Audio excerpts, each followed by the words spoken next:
గ్రహించింది అంటే కేవలం వారి తల్లిదండ్రులు మాత్రమే కాదు, కానీ అటు పరలోక వాసులు ఇటు భూలోక వాసులు వీరందరూ కూడా మరియ మాత పుట్టుకను చూసి ఎంతగానో ఆనందించారు. ప్రియ సహోదరి సహోదరుల, మరి వారి యొక్క ఆనందాన్ని, వారి యొక్క సంతోషాన్ని బట్టి మనకు అర్థమవుతుంది మరియ తల్లి యొక్క జన్మము, మరియ తల్లి యొక్క పుట్టుక ఈ లోకంలో ఎంతో ధన్యమైంది.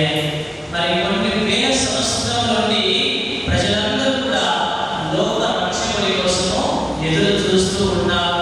ఈ లోకమంతా కూడా పాపమయంలో మునిగిపోయినటువంటి సమయంలో ప్రజలు లోక రక్షకుడి కోసము ఎదురు చూస్తూ ఉన్నారు. మరి మరియ మాత ఈ లోకంలో జన్మించింది కాబట్టి, మరియ తల్లి ఈ భూలోకంలో పుట్టింది కాబట్టి, మరియ తల్లి ద్వారా ఈ లోకానికి క్రీస్తు ప్రభువును తీసుకువచ్చి మనలో ఉన్నటువంటి పాపాలను అన్నిటిని కూడా తొలగింపచేయడానికి మరియ తల్లి ఎంతో ముఖ్యమైనటువంటి పాత్రను పోషించింది. ప్రియ సహోదరి సహోదరుల, బహుశా ఒకవేళ మరియ తల్లి ఈ లోకంలో జన్మించకుండా ఉంటే మరి ఆ రక్షకుడి కోసము మనం ఇంకా ఎన్నో సంవత్సరాలు వేచి ఉండాల్సినటువంటి పరిస్థితి ఉండేది. కానీ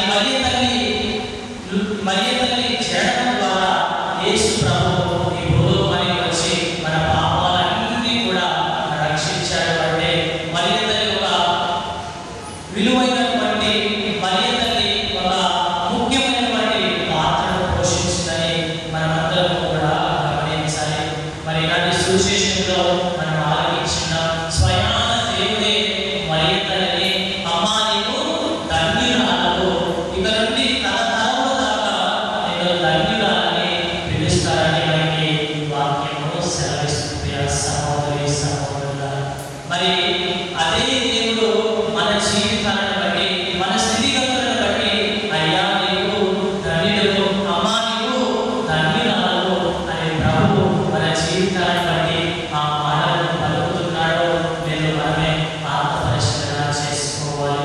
ఒకవేళ ఆ మాటలో దేవుడు మన యొక్క జీవితాన్ని చూసి పలుకోకపోతే మనం చేయవలసింది మన జీవితాన్ని మార్చుకోవాలి. మరియ తల్లి ఏ విధంగా అయితే తన యొక్క జననం నుండి మరణం వరకు ఎటువంటి పాపం చేయకుండా పవిత్రమైనటువంటి జీవితాన్ని జీవించిందో, మరి అదే విధంగా మనం కూడా పవిత్రమైనటువంటి జీవితాన్ని జీవిస్తేనే ప్రభువు మనల్ని చూసి ఇదిగో నీ యొక్క జీవితము ధన్యమైనది, ఇదిగో తల్లి నీవు ధన్యురాలు అని ప్రభువు ఏ విధంగా అయితే మరియ తల్లిని చూసి పలికాడో, మరి మనందరి మంచి జీవితాలను చూసి ప్రభువు ఆ వాక్యాన్ని పలకాలి. అంటే మనమందరం కూడా పాపపు జీవితాన్ని వదిలివేసి మనం ఎప్పుడైతే పరిశుద్ధమైనటువంటి జీవితాన్ని, పవిత్రమైనటువంటి జీవితాన్ని జీవిస్తామో, మరియ తల్లితో ప్రభువు పలికినటువంటి మాటలనే మనందరితో కూడా పలుకుతారు. ప్రియ సహోదరి సహోదరుల,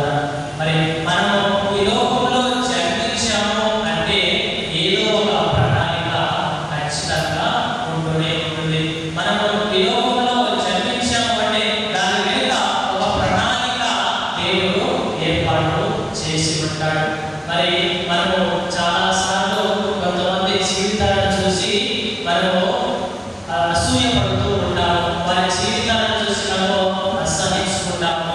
ఎందుకంటే వారి యొక్క జీవిత విధానము, వారి యొక్క జీవిత ప్రయాణము చెడు మార్గంలోనే ఎక్కువగా ఉంటుంది.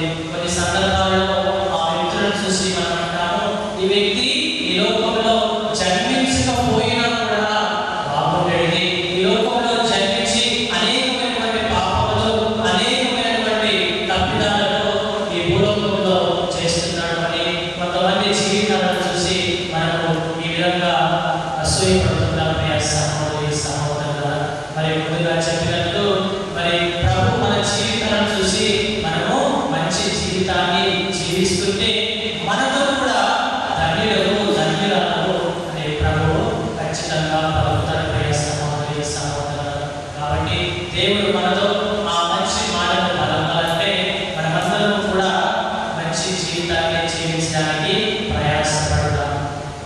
దేవుడు మనందరినీ దీవించుగాక.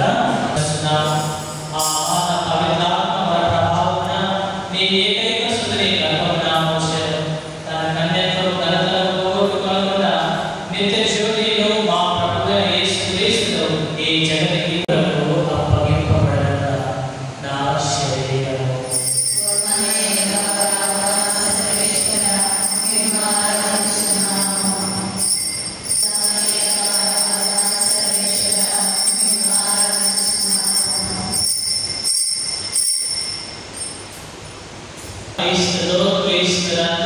సర్వశక్తి గల పితే సర్వేశ్వర పవిత్రాత్మతో ఏకమైన నీకు యుగ యుగములో గౌరవ మహిమలు కలుగును.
తనువు నిల్ల మరచి పరవశింతును